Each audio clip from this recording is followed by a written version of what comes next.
Thank you, Matt. First, on the aid, you said that we've seen improvement in the last couple of days. Do you have any, can you quantify that? I mean, what are the number of Yeah, trucks as I that said when I was outlining it, 50 trucks came in Okay.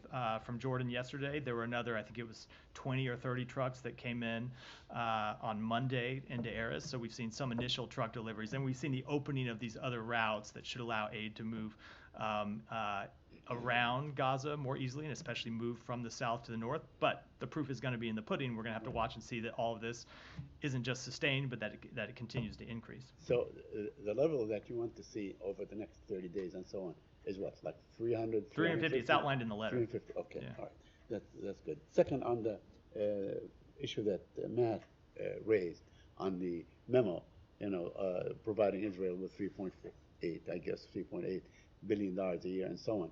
That was done during the Obama administration. But let me ask you in principle, if a country that you provide aid to breaks the law, regardless of what kind of agreement you sign with them, can't you break away from that agreement and say that they have basically, grossly and fundamentally broken the law or the terms of the agreement? Yeah, we have obligations under our own laws to ensure that countries that are the recipients of U.S. military assistance don't block the delivery of humanitarian assistance, don't impede the delivery of humanitarian assistance, and we take steps to ensure that we enforce that law. We have obligations under U.S. law to ensure that our weapons are used in compliance with international humanitarian law.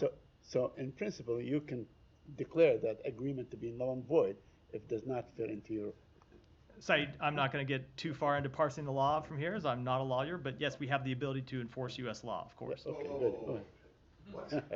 What? You really think that you have the ability to declare the null and void, the MOU that was signed? I did not say null and void. We have the ability to... No, that's what he said, and you said, I'm not going to get into it. So, I don't think you do. I think you're walking a fine line here, if that's what you think. I'm not going to get into parsing all the provisions of law, including the provisions of law that require us to provide military assistance, and the provisions of law that require us to ensure that people comply with the Foreign Assistance Act. Well, you need to rule in or rule it out, because if you so it could this goes be somewhere back. in the middle. This goes back to the conversation that you and I had at the beginning of this, which yeah, I know.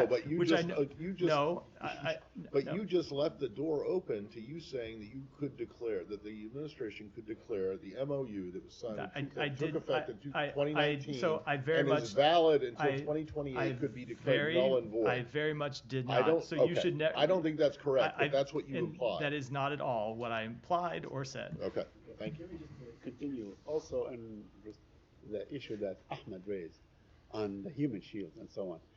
I know you've always accused the Palestinian groups or even Hezbollah of using civilians as a human shield, but you declare them as terrorists. Would you declare the Israeli army as a terrorist organization? No, the Israeli army is not a terrorist organization. Okay, they're not a terrorist organization, but they continue. Let me finish on this. And so we see this happen time and again. This is a practice that's been conducted by the Israelis in the West Bank for a very, very long time. So how would you reach a conclusion in the end? Because Israel could investigate itself. It has done that time and time again, but we never really see the results. They never are held accountable to anything when they say, yeah, we have done this and this is wrong. So what would be the consequences? So we want to see them fully investigate, and if appropriate, hold people accountable. If there are people who have committed violations of the IDF Code of Conduct, they need to be held accountable under Israel's military justice system. If there are people that have violated international humanitarian law, they need to be held accountable. If we see violations of the laws of war, of international humanitarian law, we have procedures that we look at as well. And one thing on Aisha Noor, the American that was killed, more than a month ago, the activist American, her family are demanding justice. Have you heard from the Israelis on this issue? How long will it take? We have been in contact with them, including in the recent days, about the status of this investigation. My understanding is that it is ongoing, and we have made clear to them, including recently, that we want to see it completed as soon as possible.